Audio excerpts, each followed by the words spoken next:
Hi, Tracy Henning here, founder and CEO of PorchLyte and course creator of the Ultimate Selling System.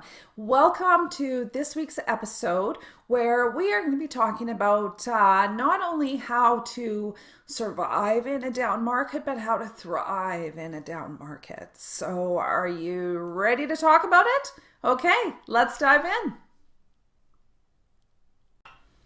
Hi, welcome. We are talking about this week's episodes not only how to survive in a downturn of a market, but how to thrive in a downturn of a real estate market.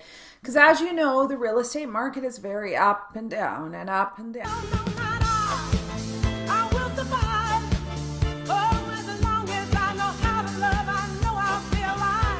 So what happens when the market is in a bit of a downturn and you're scrambling going, oh my God, what am I going to do? Do I have to hang my license up? How do I survive this? So I'm going to go over some tips that you can do and you can implement to survive that. First things first. So be realistic. Don't be dramatic. You know, a lot of times when we think that, our business is going under, oh my God, I'm doing everything wrong. Take a look at the time of year. That's the number one thing. Is it like close to Christmas? Is it summertime? August and December tend to be the two slowest months of the year. So look at the time of year that you're going through this downturn and be realistic about it. Don't be dramatic about it.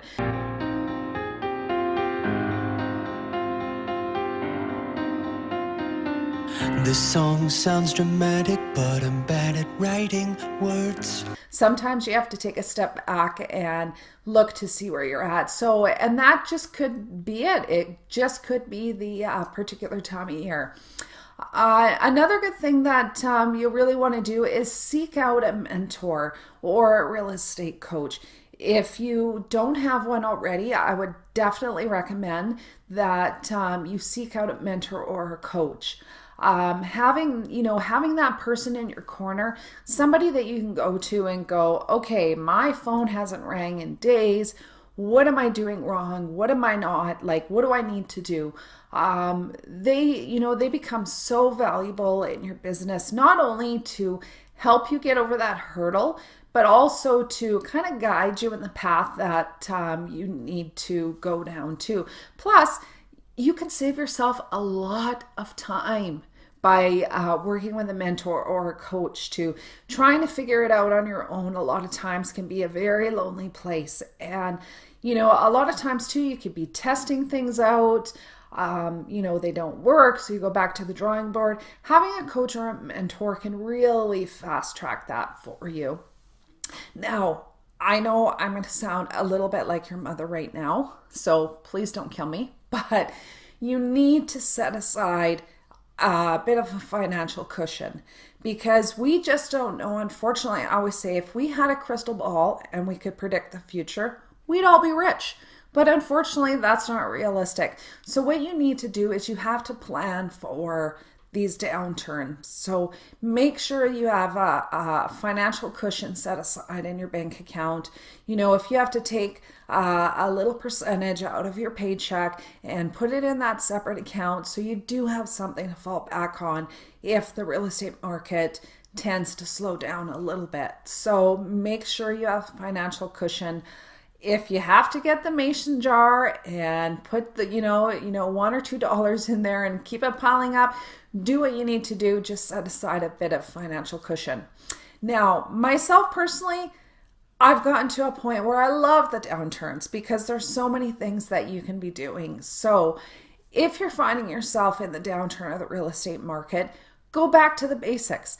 Go back to working on your business. Maybe this is the perfect time to order new business cards, work on your website, work on your social media channels, that sort of stuff. So even though you're physically not writing contracts, This area of your business is so important, and a lot of times when you do get busy, it can be it can tend to get neglected. So if take this time, go back to the basics and work on that sort of thing. What you can also do too, this is the perfect opportunity to get a hold of past clients. Maybe pop in, bring them some pop by gifts, or even just come in, go in and have a coffee with them. Maybe this is a perfect opportunity too, while you're there, to ask for a review that you can post on your social channels or your website too. So again, going back to the basics, when the market's slow, this is the perfect opportunity to do those sort of things. And the one little last little blah blah blah blah blah. Sorry, my tongue is tied today. I need a little more love than a little bit, 'cause every time I get stuck, the words won't fit, and every time that I try, I get tongue-tied. I need a little good love to get me by. I need a little more help than a little bit. I do not know what's going on, but anyways, I'm talking too fast, I think. The last little nugget of wisdom that I'm going to tell you, I'm going to speak a little slower, is just to keep learning. So this is a perfect opportunity to maybe take some online courses, do some research, maybe take those dreaded licensing courses that, we should be taking, we need to be taking, and depending on the area that you're in, take as much education in as you can at the time. There is no such thing, I'm going to quote my mother, there is no such thing as a wasted education. So there you go, there you have it. There's some super easy tips that you can implement when the market's a little bit slower, and don't worry, just relax, it'll pick up again. But as long as you keep moving forward, that's all you can do, and the rest will follow. So I hope you found those tips helpful, and I will talk to you again real soon. Okay, bye.